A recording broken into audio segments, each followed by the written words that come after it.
Our penultimate little seminar for today is on transfer learning, and it's given by Trent Kyono. Trent Kyono is one of our PhD students. He joined the lab in 2018. And again, due to time zone differences, I think he's actually in Hawaii time zone. It isn't possible for him to present this one live. He did make a very good recording, which I'll just show you now. Hello, everyone. My name is Trent Kyono, and I'm a fourth-year PhD student with the Schaar lab. I apologize that I'm not able to be there live due to time zone differences. But with that said, I would like to talk to you about some of our lab's interesting work on transfer learning. Let's first begin by understanding briefly about transfer learning. Transfer learning is a well-studied and popular topic in machine learning. Specifically, transfer learning is the application of knowledge learned when solving one problem and applying it to another similar problem. We as humans have an easy time with this. However, this is something that is extremely difficult for machine learning.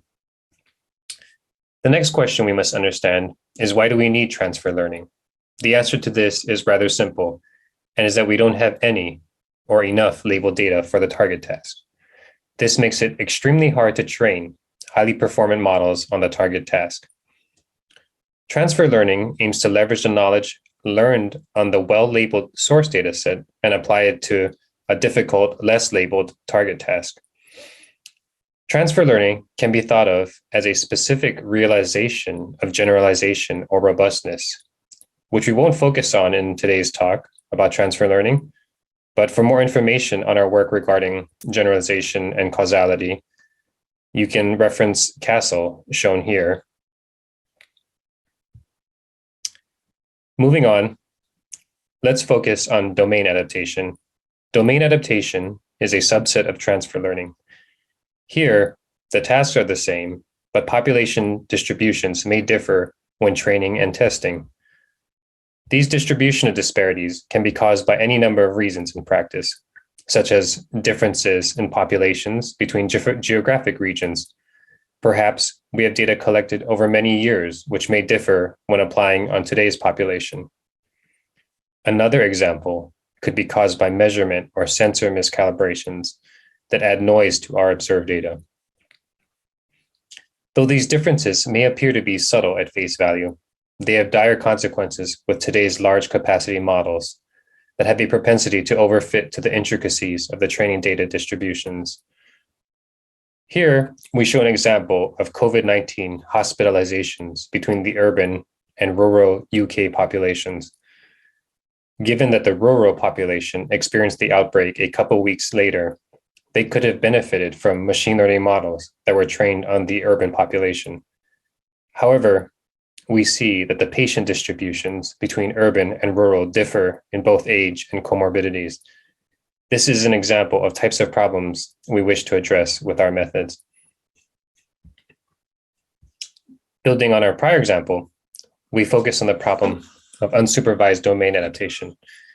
In supervised domain adaptation, the labels of the test or target distribution are available, whereas in unsupervised domain adaptation, the target domain does not have any labels. Perhaps because we have not observed the outcome, such as mortality, because it hasn't happened yet. This is immediately applicable to our COVID-19 example previously mentioned, where we would not have examples from the rural population because the outbreak happened later. In this case, unsupervised domain adaptation could be highly beneficial. We focus specifically on the problem of model selection under UDA, or unsupervised domain adaptation. That is, how do you select the model that will perform the best on the target domain in the absence of labels? There are several approaches shown here in the top table for model selection. You will notice that our method, CAS, which we will detail more later, is the only method that is able to leverage model predictions in the target domain. Existing methods only examine differences between density ratios of the covariates. However, this is problematic because this tells you nothing of how a model trained on this data will issue predictions. Next, causality is not something new that is applied to domain adaptation, as shown in the bottom table. However, we are the first to bring causality to the problem of model selection. It is important to understand why causality matters for domain adaptation. What we have here is a causal graph, or DAG, for patient features, a treatment, and mortality.